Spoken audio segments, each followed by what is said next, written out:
بسم الله الرحمن الرحيم. السلام عليكم ورحمة الله وبركاته. إن الحمد لله نحمده ونستعينه ونستغفره ونستهديه ونتوب إليه ونعوذ بالله من شرور أنفسنا ومن سيئات أعمالنا. من يهده الله فلا مضل له ومن يضلل فلا هادي له. أشهد أن لا إله إلا الله وحده لا شريك له وأشهد أن محمدا عبده ورسوله نبي الرحمة بلغ الرسالة وأدى الأمانة ونصح الأمة وكشف الغمة وجاهد في الله حق جهاده قدوة إلى الناس بشيرا ونذيرا وداعيا إلى الله بإذنه وسراجا منيرا. من يطع الله ورسوله فقد رشد واهتدى ومن يعصهما فقد ضل وغوى. يا أيها الذين آمنوا اتقوا الله وقولوا قولا سديدا يصلح لكم أعمالكم ويغفر لكم ذنوبكم ومن يطع الله ورسوله فقد فاز فوزا عظيما.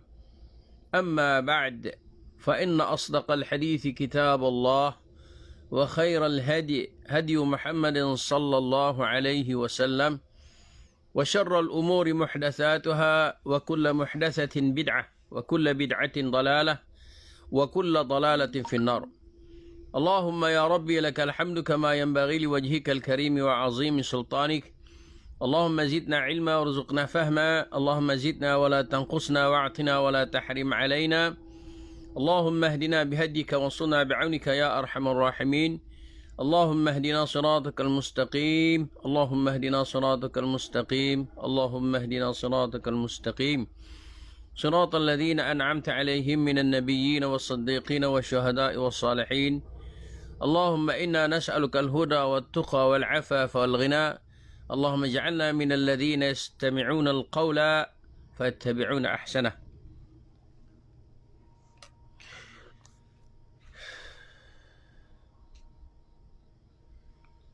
Alhamdulillah, syukur kita kehadrat Allah Subhanahu wa taala kerana Allah Taala menghidupkan kita semula setelah kita dimatikan semalam sebagai kerehatan sementara, dan hari ini kita hidup semula. Moga-moga kehidupan kita insya-Allah akan menambahkan keberkatan dan kemanfaatan, dan moga-moga Allah Subhanahu wa taala menambahkan keimanan dan keyakinan kita untuk kita menghadapi hari kemudian. InsyaAllah pagi ini kita akan sambung pengajian kita mengenai beberapa amalan yang ditinggalkan oleh pengikut-pengikut ataupun orang-orang yang mendakwa mereka adalah bermazhab Syafi'iyah. Dan sekarang kita pada tajuk haramnya merokok, dan pada bab yang ketiga ataupun siri yang ketiga, dan insya-Allah ini adalah siri yang terakhir pada tajuk haramnya rokok, dan insya-Allah hari ini kita akan pergi pula kepada tajuk tercelanya fanatik mazhab insya-Allah. Dan untuk siri ini kita sambung tentang beberapa sebab pengharaman rokok. Semua ada 4 punca ataupun 4 sebab yang menyebabkan rokok itu menjadi haram. Yang ketiga, yang pertama dan yang kedua dah lepas. Yang pertama, membahayakan kesihatan. Rokok ni tidak ada pun seorang doktor Muslim atau kafir yang mengatakan rokok ni tidak bahaya. Semua doktor seluruh dunia, sama ada Muslim ataupun bukan Muslim, menegaskan bahawa rokok adalah mendatangkan bahaya kepada kesihatan. Yang kedua, alasan yang kedua pengharaman rokok adalah kerana dia boleh mengganggu ketenteraman orang lain. Dia mengganggu orang lain. Mengganggu kesihatan, mengganggu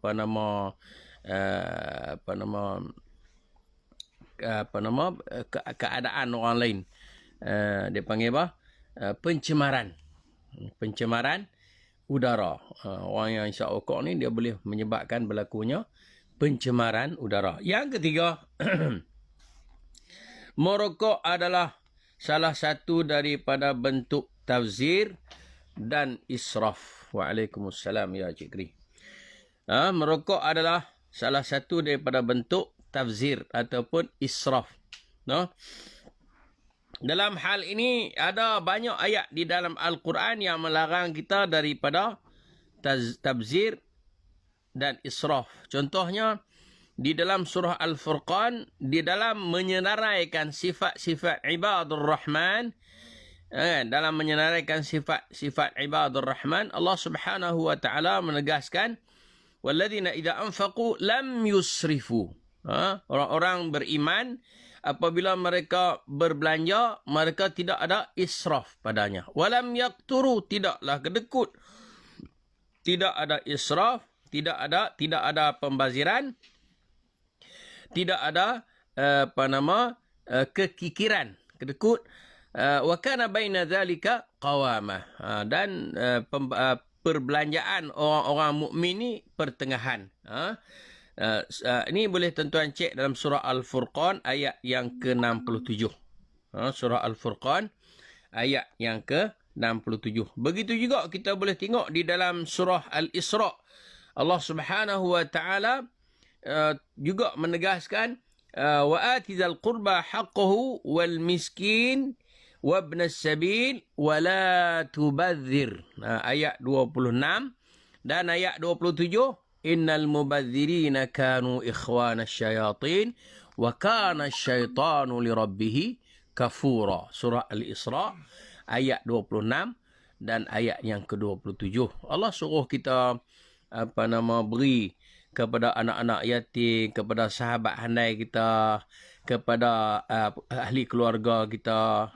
Kita sedekah, kita infak kepada ahli keluarga kita. Kita infak kepada orang miskin, infak kepada orang yang musafir, ibnu sabil. Kemudian Allah kata wala tubadzir tabdzira. Jangan kamu melakukan pembaziran. Pembaziran. Allah Taala larang kita daripada melakukan tabdzir. Dalam surah Al-Furqan Allah sebut israf. Israf dengan maknanya kita boros. Orang ibadah Rahman ni dia tidak boros. Dalam surah Al-Isra ayat 26 ni Allah tak bagi kita membazir. Pasal apa? Innal mubadzirina kanu ikhwana syayatin. Kerana orang yang membazir itu adalah saudara kepada syaitan, geng-geng syaitan, kawan-kawan syaitan. Mana syaitan ni suka membazir. Kemudian Allah nyatakan bahawa syaitan itu adalah jenis makhluk yang kufur kepada Tuhan mereka. Karena syaitan li rabbih kafura.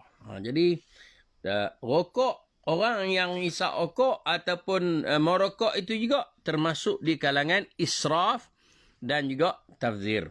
Kalau ada seseorang yang membakar uangnya setiap hari 5,000 sahaja. 5,000 ni nilai duit Indonesia lah. Kalau tempat kita ni mungkin berapa nilai kita tak tahulah. Tapi kalau kita kata kalau sekotak rokok RM10, 2 kotak RM20 dah.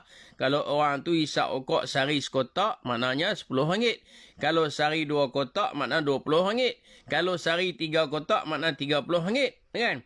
Kalau ada seseorang yang membakar uangnya setiap hari RM10, kita kata RM10 saja, semua orang tentu sepakat perbuatan orang tersebut adalah perbuatan yang sia-sia. Bukan ada apa, cucuh tahu. Tak ada apa. Kita fikirlah cara yang waras. Sahabat-sahabatku, saudara-saudaraku yang masih lagi duk isap rokok, kita fikir dengan cara yang waras. Kan? Kita cucuh rokok tu macam kita cucuh duit, tak ada faedah apa. Kan? Tak ada faedah apa. Dia bukan mendatangkan faedah pun kepada kepada tubuh badan kita. Konon-kononnya ada orang yang mengatakan orang yang hisap rokok ni konon-kononnya kata apa? Menghisap rokok tu boleh mendatangkan ketenangan. saya katakan, kita orang Islam ni nak mencari ketenangan dengan membaca Al-Quran. Kita nak mencari ketenangan dengan menunaikan solat 2 rakaat. Kalau cara kita serabut, kita semayang.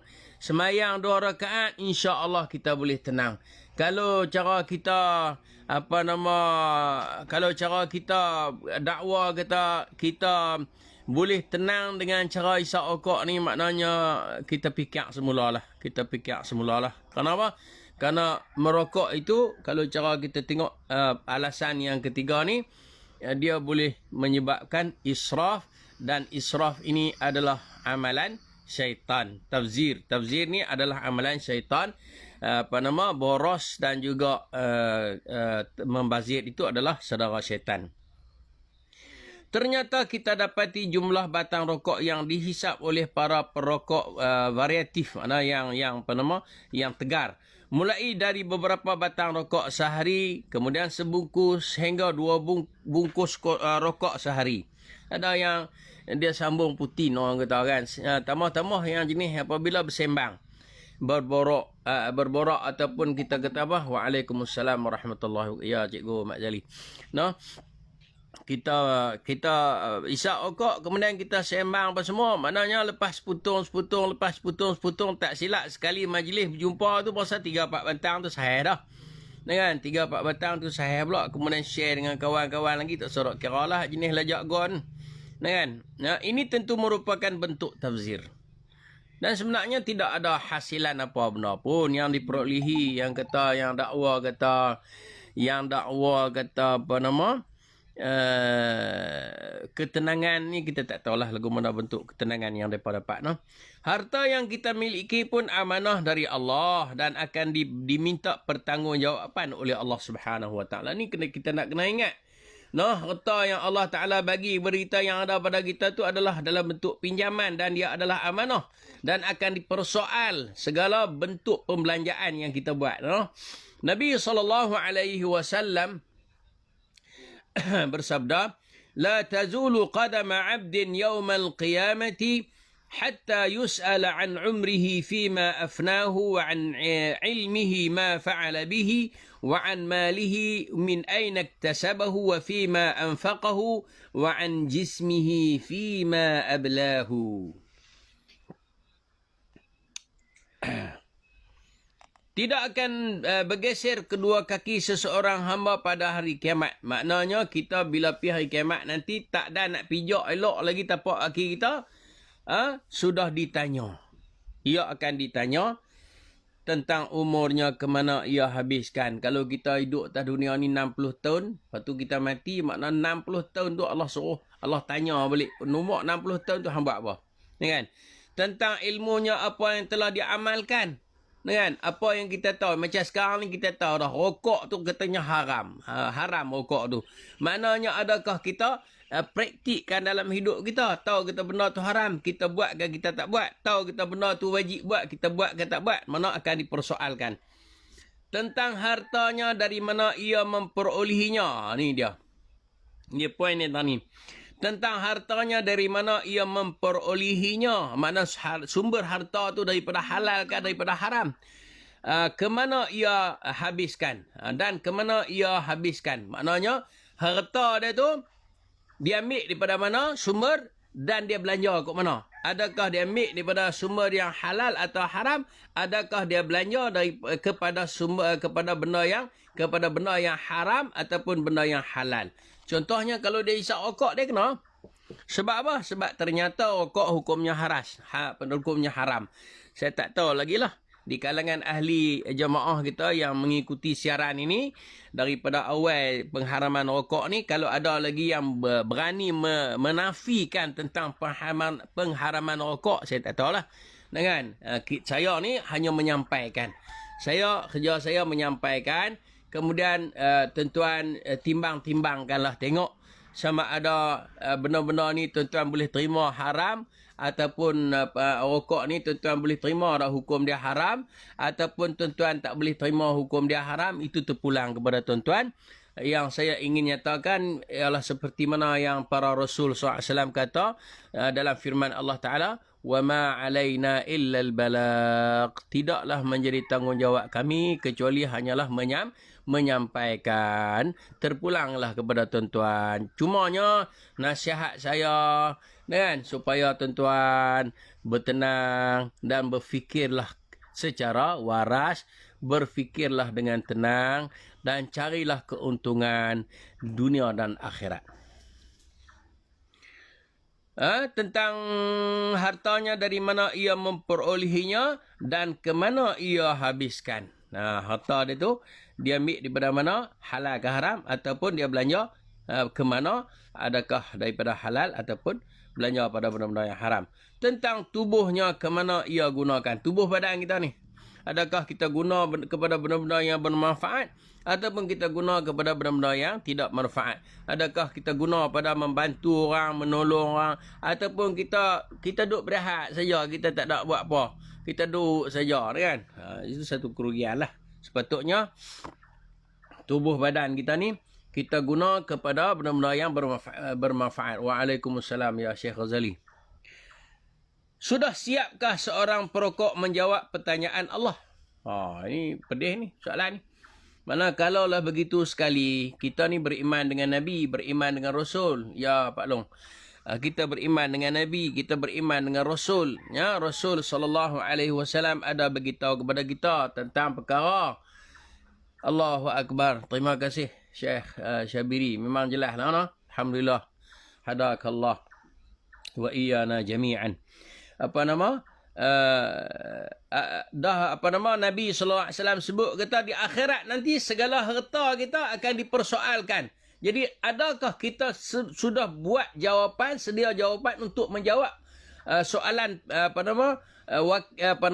soalan Allah Subhanahu Wa Taala, nak tanya kita harta benda kita tadi ni kita ambil daripada mana dan kita belanja ke mana. Kita dah bersediakah menjawab pertanyaan Allah?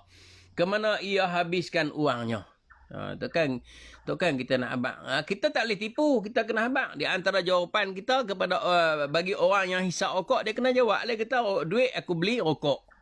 Maknanya kena. Sebab dah nyata tadi ni, bahawa rokok hukumnya haram. No? Rokok hukumnya haram. Jadi bila rokok tu hukumnya haram, maknanya kita bertobat lah. No? Bagi orang yang telah terlanjur sebelum ni, mungkin dia tak tahu kita hukum haram. Maknanya dia kena berhenti lah. Sebab dia tahu lah. Dia kena berhenti dan dia bertaubat kepada Allah Ta'ala. Cara dia nak bertaubat kepada Allah Ta'ala ialah, apa dia? Dia berhenti daripada merokok. No? Jangan kata tak boleh. Jangan kata tak boleh sebelum kita buat. Kita buat dulu. InsyaAllah boleh. Berapa ramai dah orang-orang yang hisap rokok, habaq kat saya, mereka kata boleh berhenti. Sebab tu mereka berhenti. Adapun orang yang tak boleh, yang kata tak boleh berhenti tu sebab apa?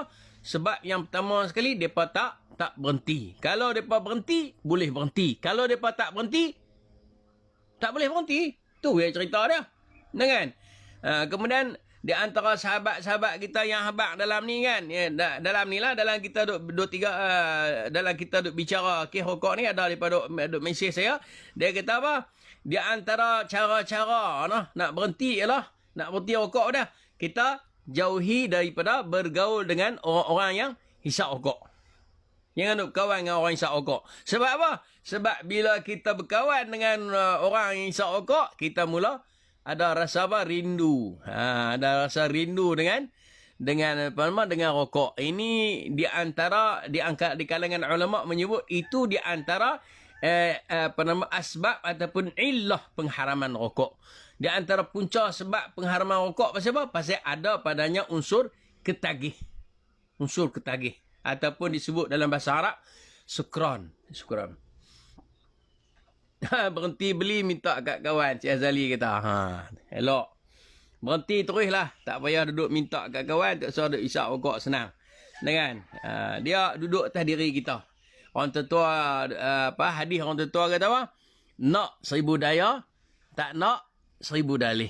Nak 1000 daya, tak nak 1000 dalih. Tak macam tu kah? Abang Zali kita. Toki rusak. Kan? Apakah ia tidak malu apabila menjawab untuk beli rokok, ya Allah? Dan memang lidah kita akan jawab macam tu. Kalau lidah kita tak jawab, Allah kata apa? Antaqanallah. Kata tangan Nabi SAW sebut apa dalam hadis kita? Nabi cerita apa? Antaqanallah allati antaqa kulla syai'. Hadis kayak Quran. Antaqanallah allati antaqa kulla syai'. Maknanya Allah Taala bagi kami bercakap ni tangan kita. Allah bagi kami bercakap seperti mana Allah Taala boleh bagi semua benda bercakap. Allahu akbar. Kalau kita nak tipu tak boleh lah. Bila berhadapan dengan Allah Taala, lidah ni dah dikunci. Tangan kita Allah Taala boleh bagi bercakap dan kaki kita Allah Taala bagi jadi apa? Saksi. Saksi. Jadi kita tak boleh tipu. Jadi tuan-tuan dan puan, oleh kerana kita ni orang beriman, oleh kerana kita ni adalah orang Islam, oleh kerana kita ni yakin kepada Allah, oleh kerana kita ni yakin kepada Nabi SAW, maka jauhilah perkara-perkara yang boleh membinasakan kita. Apatah lagi di akhirat nanti. Dunia ni pun kita takut, di akhirat lagi kita takut. Sedangkan amalan-amalan kebajikan kita tu tak banyak sangat. Janganlah kita menambahkan penderitaan kita di akhirat dengan cara kita melakukan benda-benda maksiat. Itu yang tiga. Yang tiga ni apa? Dalam rokok ada tabzir. Dalam rokok ada israf. Dalam rokok ada pembaziran. Dalam rokok ada boros. Jadi maknanya sebab yang ketiga, haram rokok kerana apa? Kerana perokok adalah pembazir. Dan pembaziran itu adalah amalan syaitan. Sedangkan Allah Subhanahu Wa Taala suruh kita ni, Allah Ta'ala larang kita daripada ikut jejak langkah syaitan. Wala tattabi'u khutuwatis syaitan. Jangan kamu mengikut langkah-langkah syaitan. Inna syaitana lakum adu fattakhiduhu aduwa. Sesungguhnya syaitan itu adalah musuh kamu, maka jadikanlah ia musuh. Mana apa benda yang dia buat, kita jangan buat. Apa benda yang dia tak buat, kalau diizinkan oleh Allah Ta'ala, kita buat. Keempat. Kuat dah tu, tiga tu pun. Tak apa, tambah satu lagi. Kesepakatan manusia seluruhnya bahawa rokok adalah perkara yang buruk, perkara keji. Tak ada pun orang nampak cantik orang yang hisap rokok. Tak tahu lah. Rokok nampak comel dia hisap rokok. Ada kan orang kata aku tu? Kan? Tambah hak jenis bubuh rokok di mulut naik mutu, naik pakai ceruk pula. Ya Allah, huduh lah muncung, duk muncung mulut tu. Kan? Pak Su lewat malam pagi ni. Cuba perhati tengok orang naik mutu bubuh rokok di mulut tu. Buat muncung tu. Allahu akbar kan. Allah Subhanahu Wa Taala berfirman, الذين يتبعون الرسول النبي الأمي الذي يجدونه مكتوبا عندهم في التوراة والإنجيل يأمرهم بالمعروف وينهاهم عن المنكر ويحل لهم الطيبات garis belakang tu, ويحرم عليهم الخبائث. Tu dia dalil dia. Al-khaba'ith. ويحرم عليهم الخبائث. Tuan-tuan yang tak ada kitab, tuan-tuan boleh rujuk ayat 157 surah Al-A'raf. Ada pen, ada kertas. Sambil-sambil mengaji kita catat sebab kita ni bukan ingat sangat. Yang mana yang tak ada kitab ni, kalau teringin nak kitab macam mana yang saya beritahu sebelum ni, tolong habang kat saya. Cuma saya nak pesan sikit sebelum saya lupa di sini. Ada kemarin ni ada saya sarankan supaya tuan-tuan bantu Puan Amira kemarin ni kan. Kemarin ni ada 2 orang masuk minta bantuan. Saya minta tuan-tuan supaya berhenti sebab kita tak tahu mereka ni lagu mana status mereka. Mungkin mereka ni scammer apa, kita tak tahu. Jadi saya minta Ustaz Muhaimin masuk hari ni. Masya Allah, tabarakallah. Ustaz Muhaimin adik kepada Ustaz Sirajuddin. Anak Palang Satak. Saya minta tuan-tuan berhenti daripada memberi bantuan kepada Amira kemudian seorang lagi. Kenapa? Kerana sebab kita minta maklumat dia tak bagi kita. kita minta supaya Amira dan juga seorang lagi tu jelaskan location dia supaya kita boleh bagi bantuan kepada dia secara direct, tapi dia tak bagi maklumat tu kepada kita. Jadi saya sarankan kepada tuan-tuan semua, sahabat-sahabat yang saya kasihi sekalian, supaya berhenti daripada menyalurkan bantuan melalui akaun bank yang dia sebut tu. Kita takut mereka ni scammer, kan? Lah ni banyak penipuan dalam dunia internet, kan? Jadi berhenti. Saya minta maaf lah, kemarin saya bagi saranan kerana saya tak tahu hakikat dia. Jadi bila kita minta supaya mereka nyatakan location dan juga bagi tahu tempat sebenar mereka duduk tak mana, tapi dia tak berhubung kita pun, tak habang kat kita pun. Jadi kita anggap kata mereka ni tak betul lah. Tak betul. Jadi berhentilah. Jadi kalau tuan-tuan nak bagi bantuan ke apa ke, tuan-tuan pastikan bantuan yang tuan-tuan bagi itu tepat pada sasarannya. Kena supaya apa? Supaya benda tu tidak jadi bazir, tidak jadi rugi. Saya dengar perkhabarannya kata ada banyak orang dia guna orang dan guna banyak nama. Banyak guna nama. Ini scammer noh. Jadi harap maklum noh. Okey.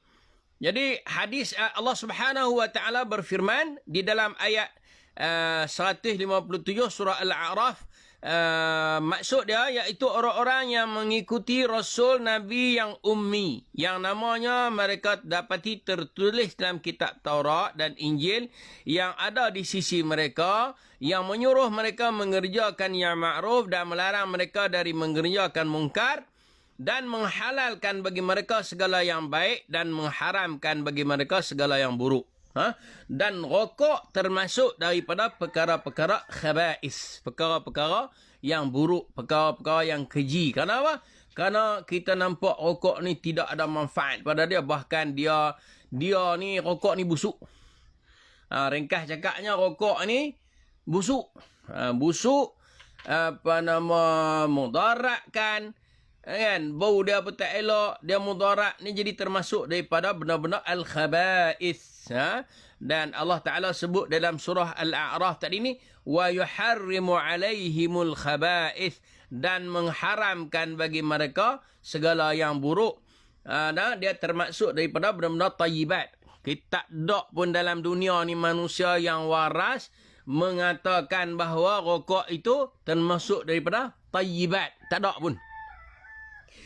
Tak ada pun orang kata rokok ni makanan yang berzat, rokok ni adalah makanan yang berkhasiat, rokok ni makanan yang baik, yang enak, yang lazat. Tak ada.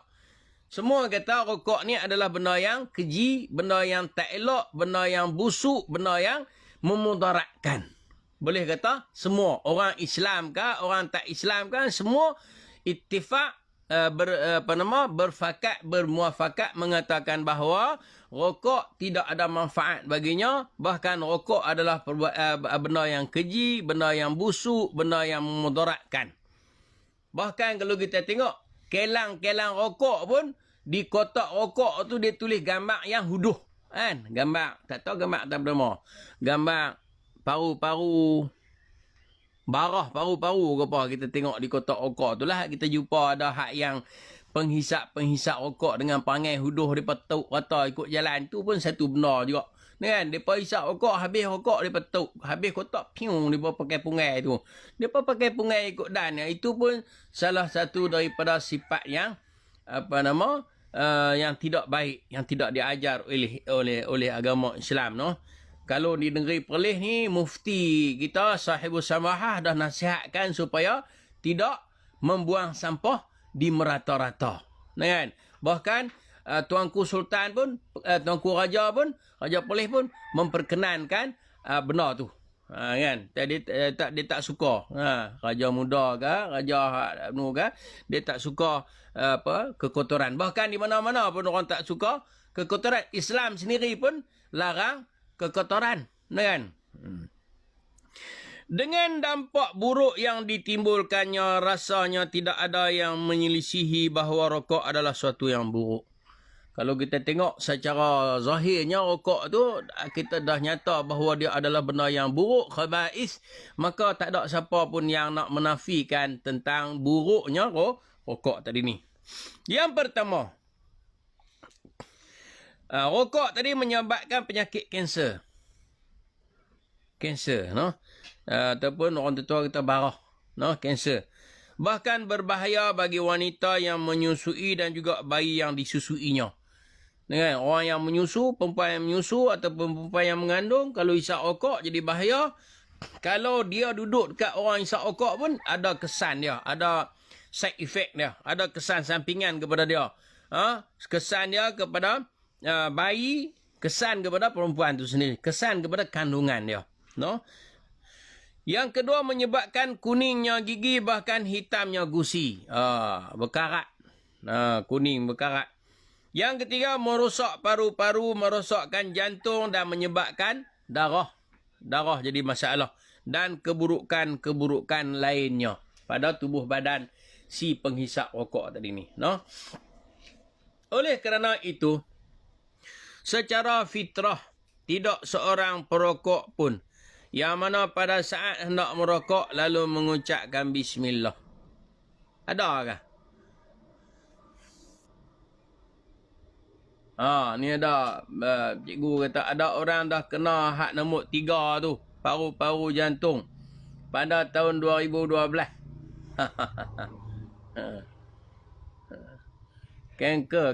Kanser lah tu, Cik Keri. No? Tak tahulah kok ada kanker maksud lain. Kanser lah tu. Kanser paru-paru.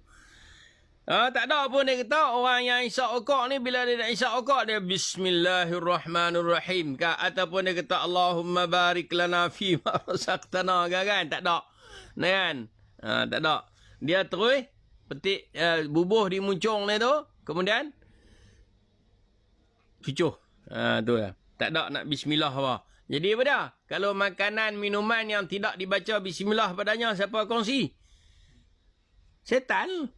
Kan? Kalau kita makan ke kita minum, kita tak baca bismillah, maka pada ketika itu, makanan dan minuman kita tadi ni dikongsi oleh setan.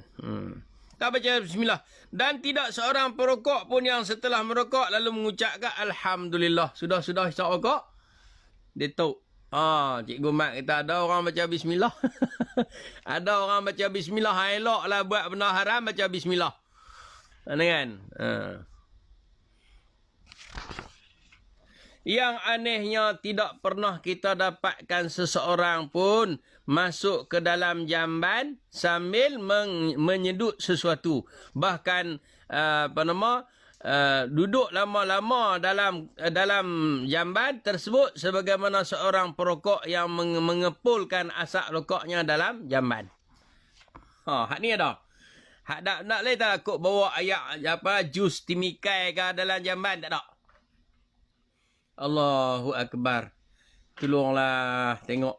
Tolonglah fikir bagi jelas elok. Tolonglah perhati elok. Tolonglah fahami elok, wahai saudara-saudaraku yang mulia. Perhati elok, bertenang, renung elok, fikir elok. Menasabah ke tak kerja buat yang kita duk buat tadi ni. Fikir dengan orang masuk dalam jamban gemuk ke, dia nak bawa jus temikai ke, jus apple ke, ataupun dia bawa laksa ke masuk dalam jamban. Tapi rokok dia gemuk. Dan memang kita tengok ada. Kita biasa tengok. Kan? Ada orang, dia isap rokok berkepui dalam jamban. Ataupun kita boleh tahu. Bila kita masuk dalam jamban, kita bau rokok. Kita bau rokok. Memang, dia isap, di antara tempat yang strategik bagi perokok ialah dalam jamban. Sudah makan nasi ke apa ke, bila dia nak buang, dia cucuh rokok siap-siap. Dia masuk pergi dalam jamban. Dia boleh duduk lama-lama dalam tu. Tu dia. Cik Midi kita muntah dah. Kan? Tak gemuk perbuatan tu. Allahu Akbar. Minta maaf lah tuan-tuan. Saya bercakap terus terang. No? Saya bercakap secara terus terang. Memanglah kita tak gemuk lah nak bawa minuman ataupun makanan dalam tandas. Pasal apa? Sebab dia adalah tempat yang tidak elok. Dan lagi pulaknya dalam tu hanya dihuni oleh siapa? Oleh syaitan, oleh iblis. Kan? Sebab itu rokok ni boleh masuk dalam tu. Sebab apa? Sebab rokok tu sesuai dengan iblis, dengan syaitan. Kasar sikit lah bahasa tu. Berikut beberapa manfaat yang timbul kerana buruknya rokok. Daripada rokok tadi ni, ada benda-benda yang sesuai dengan buruknya rokok tadi. Namun bukan berarti melazimkan hukumnya. Bukanlah membawa kepada hukum manfaat yang benar tu. Antara lain sebagai berikut. Pertama, menyebabkan awet muda kerana di antara perokok ada yang telah meninggal dunia sebelum mencapai masa dia. Ni, maksud dari sini maknanya awet muda maknanya dia ni mati cepat. Ni kata tok guru kita ni dia perli sebenarnya kan. Maksudnya awet muda ni mana? Maknanya cepat mati. Orang hisap rokok ni umur dia pendek. Satu. Yang kedua, melindungi rumah penghisap dari masuknya maling. Masuknya pencuri. Maling tu pencuri. Penyamun tak masuk. Pasal apa? Kerana sang maling tidak berani masuk pada saat mendengar pemilik rumah yang merupakan perokok terus batuk sepanjang malam dan tidak boleh tidur. Orang hisap rokok ni dia boleh menyebabkan penyakit apa? Batuk. Bila dia batuk, maknanya orang nak masuk tahu ni. Orang nak kata apa? Orang kata dia tu duk ada. Kan? Padahal kawan tu duk lena kan? Lena sambil batuk sambil lena. Lena sambil tidur sambil batuk sambil tidur. Jadi di antara manfaat orang hisap rokok apa dah? Rumah dia tidak dimasuki penyamun. Pasal apa? Pasal dia duk batuk. Sebenarnya nak habaq kata apa? Orang yang hisap rokok ni boleh mendatangkan penyakit batuk tadi ni. Dia batuk sepanjang malam. Bukan sekat maling, pencuri, penyamun tak boleh masuk rumah. Anak bini dia habis tak boleh lena. Pasal apa? Duk kohkeh, duk berkukuk. Kan? Allahu Akbar. Kita dengar suara anjing pun kita tak boleh lena duk keluar kan. Lah ni Alhamdulillah boleh. Tak ada dah suara anjing boleh lena dah. Yang seterusnya, yang ketiga. Menghemat belanja rumah tangga. Lagu mana tu? Hal ini kerana wang yang seharusnya digunakan untuk beli belanja rumah telah berkurang untuk membeli rokok. Sehingga sang isteri terpaksa berjimat untuk belanja. Duit dah RM10. Tak bolehlah makan mewah-mewah. Jadi maknanya dia berjimat lah tu. Maknanya apa sebab? Kalau beli banyak lagi, duit RM10 tadi habis. Laki dia tak boleh beli rokok, dia kena marah. Jadi dia pun berjimat lah. Maknanya konon-konon dengan bila ada perokok dalam rumah kita, kita boleh berjimat. Jimat belanja. Bukan jimat belanja. Maknanya jadi pekim. Orang kata pekim. Maknanya apa? Makna pekim ni mana? Maknanya kita tak bolehlah makan makanan yang bagus-bagus, yang makanan yang banyak, makanan yang berkhasiat lagi. So kita beli benda-benda yang tak elok. Sebab apa? Duit kita tak cukup. Sebab apa? Sebab kita terpaksa bahagi duit tu kepada perokok tadi ni. Perokok tadi ni. Kita tanya dia, Abah, nak duit nak beli ikan. Beli ikan murah-murah sudahlah. Pasal apa? Pasal aku tak ada duit dah. Bukan tak ada duit. Dia tengok duit dia bagi siap, dia tolak siap duit dia nak beli rokok. Tu. Kadang-kadang kalau bini dia nak pergi kedai, mu beli rokok aku sama. Duit RM10 tadi ni terpaksa ditolak dengan duit nak beli rokok. Jadi benda yang dia nak beli untuk jamu anak, jamu bini dia, jamu laki dia tu yang hisap rokok tadi pun terpaksa dia ambil daripada duit tu. Kan? Dan tuan-tuan dan puan, kalau cara kita ada duit banyak sekalipun, kalau kita ada duit banyak sekalipun, kita mewah orang kaya pun, kalau cara kita isap rokok juga termasuk daripada bentuk pembaziran. Kenapa? Duit yang sepatutnya, walaupun kita ada duit lebih, sepatutnya kita bagi kepada orang yang lebih berhak, tetapi duit itu telah kita gunakan pada benda-benda yang tidak berfaedah. Kan? Memberikan income ataupun sumber pendapatan besar untuk negara. Kerana perokok biasanya mulutnya bau dan gusinya hitam sehingga beli banyak ubat gigi dan ubat beruh gigi. Cik Kri, pasta gigi, sikat gigi tu, pasta gigi tu apa dia? Pasta gigi. Ni Cik Kri kata apa? Memang berlaku ustaz isteri jimat belanja kerana rokok suami. Betul lah tu kita kata tadi ni. Kan? Memang berlaku. Cik Kri tahu lah dia duduk di kampung. Kan? Kita berkampung lah. Sehingga terpaksa beli banyak ubat gigi dan terpaksa beli beruh gigi. Pasta sikat gigi tu beruh gigi. Orang sikat ni orang guna untuk rambut. Tapi tak apalah, beruh gigi lah. Pabriknya pun menjadi tambah besar. Apa nama? Ni kedai tu pun akan bertambah besar. Macam apa? Ni nak kena siap banyak no tu kan. Ubat gigi pun banyak kan. Orang yang hisap rokok ni biasanya orang beruh gigi waktu nah pagi kan. Pagi ataupun paling tidak pun pagi dengan sebelum tidur kan. Tapi orang yang hisap rokok dia kena beruh selalu. Pas hisap rokok hak cermat lah. Jenis tak cermat dia tak peduli apa, dia tak kira lah. Belum lagi masukkan untuk rumah sakit tak kira lagi. Kan? Bayaran untuk apa? Masuk rumah sakit dan menambah masukan bagi doktor paru-paru dan jantung. Kena duk kerajaan kena siap pula siapkan doktor-doktor dalam bidang sakit paru-paru, sakit jantung. Kalau saya tambah lagi lah, hospital pun kena tambah banyak mesin oksigen tu. Mesin oksigen pun kena tambah pula lagi. Tu faedah dah. Faedah orang yang hisap rokok ni apa dah? Menyebabkan realitinya sebenarnya kita cakap betul yang apa dah? Menambahkan bebanan perbelanjaan kerajaan. Hospital kena tambah lagi besar. Pasal apa? Banyak orang sakit. Doktor pakar pun kena tambah alat-alat alat-alat rawatan pun kena tambah juga. Tu hakikat dah. No? Allahu Akbar. Doktor gigi juga semakin banyak rezeki. Dia kata itu faedah dah. Doktor gigi dapat untung banyak. Pasal apa? Sekarang banyak banyak pesakitnya yang ingin membersihkan bekas rokok gigi serta gusi. Untunglah. Jadi untung pada apa? Kepada doktor-doktor. Itu kebaikannya. Selalulah doktor gigi ni dia berdoa, ya Allah bagilah orang hisap rokok. Ya Allah bagilah orang hisap rokok. Pasal apa? Bila orang hisap rokok, mana banyaklah pelanggan dia. Banyaklah pelanggan dia mari nak cuci gigi, nak cuci gusi. Kan? Yang seterusnya mengembangkan kontraktor kerana semakin banyak menerima order untuk membangun ruangan khusus perokok di gedung-gedung. Kalau ni macam di Malaysia kita ni pun macam tu juga. Dia buat satu tempat khas untuk orang hisap rokok. Tu pun jadi satu masalah. Kalau tak buat lagu tu, dia hisap rokok ikut dan jadi masalah juga. Kan? Cikgu Mizi, apa abang? Sihat?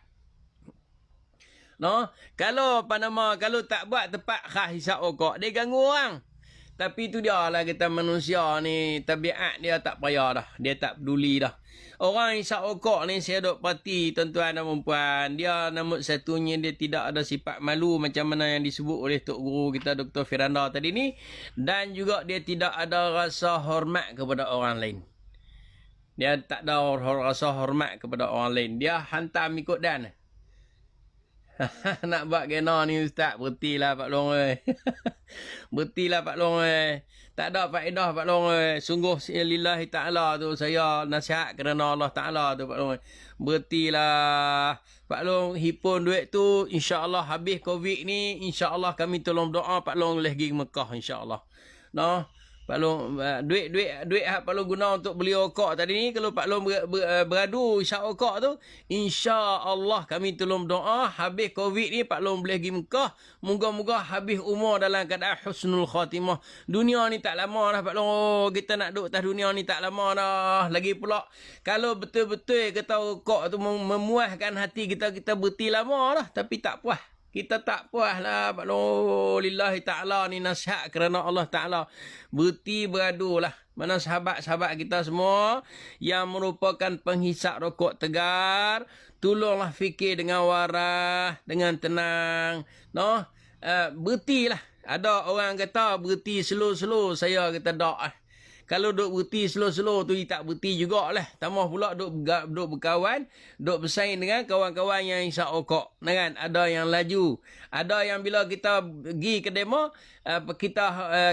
demo semua kita rokok, kita kata aku berhenti dah hisap rokok, demo kutuk kita. Dia mau perli kita, dia mau kata kita macam-macam. Akhir sekali kita hangat hati, kita balas pula okok. Rugi siapa, untung siapa. Cik Kedi tak kami tambah duit. Mata palung. Oh, ya Allah, ya Tuhan. Tobat Syekh Zalia, lillahi ta'ala, saya nasihat kerana Allah Ta'ala. Saya nasihat kerana tak sedap tu mana pokok tu. Tak sedap tu mana pun.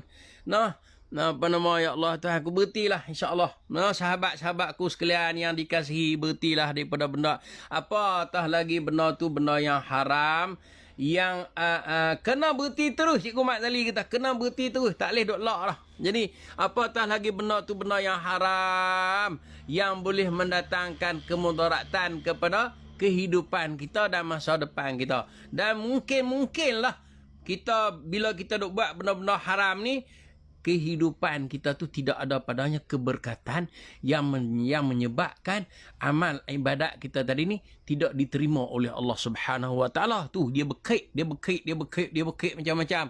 Jadi wahai saudara-saudaraku sekalian, pada hari ini nyatalah bagi kita, tidak ada kesangsian lagi, tidak ada keraguan lagi. Kita dah dapat satu benda yang nyata. Tidak ada keraguan lagi, walaupun ada orang mengatakan bahawa rokok tu makruh, tetapi apabila kita duk bincang dalam 3 pertemuan ini, nyatalah bahawa sesungguhnya merokok hukumnya adalah haram. Wala taqrabu, janganlah kamu mendekati benda-benda yang apa nama, yang Allah Ta'ala yang Allah Ta'ala tegah, yang Allah Ta'ala haram. Dan dalam hadis Nabi kata apa? Al-halalu bayyinun wal haramu bayyinun. Sesungguhnya halal itu satu benda yang nyata, sesungguhnya haram itu adalah satu benda yang nyata juga. Hafiz, baru masuk Hafiz. Hang pun isap okok agak Hafiz. Hang kena berhenti Hafiz, isap okok. Hanya mengarut. Hang kena berhenti. Berhenti Hafiz, siang kat anak-anak hang. Apa nama? Halal itu satu benda yang jelas, haram itu adalah satu benda yang jelas. Maka apabila dah jelas bagi kita sesuatu hukum, tinggal apa? Tinggal kita nak kena buat. Kalau kita tak buat, maknanya kita telah lawan siapa? Kita telah lawan Allah Ta'ala. Zuhdi ni tak ada apa. Zuhdi ni tak ada apa. Zuhdi ni hanya menyampaikan saja, dia seperti tuan-tuan juga. Dia seperti tuan-tuan juga. Cumanya itulah maknanya saudara-saudaraku sekalian. Apa nama, kita ni sebenarnya kita dibuai oleh perasaan saja, dan juga kita ni dibelenggu oleh nafsu kita saja. Jadi saudara-saudaraku sekalian, moga-moga Allah harap-haraplah sangat Allah Subhanahu Wa Ta'ala menjadikan kita dari kalangan orang yang berfikiran waras dan mempunyai dada yang lapang, untuk hati jiwa yang tenang untuk menerima kebenaran. Dan ketahuilah bahawa sesungguhnya kebenaran itu ada pada Allah Subhanahu Wa Ta'ala. Mintalah daripada Allah Subhanahu Wa Ta'ala hidayah dan petunjuk itu datangnya daripada Allah Ta'ala. Mintalah daripada Allah Ta'ala. Aqulu qawli hadha wa astaghfirullahal azim li wa lakum wa sallallahu ala Muhammad walhamdulillahi rabbil alamin. InsyaAllah malam ni kita sambung lepas maghrib. Kita masuk pula pada tajuk yang kelima, tercelanya fanatik mazhab. Maknanya larangan kita fanatik ataupun ekstrim kepada mazhab tertentu. Wa sallallahu ala Muhammad walhamdulillahi rabbil alamin. Subhanakallahumma wa bihamdika asyhadu an la ilaha illallah, asyhadu an la ilaha illa anta, astaghfiruka wa atubu ilaik. Wassalamualaikum warahmatullahi wabarakatuh.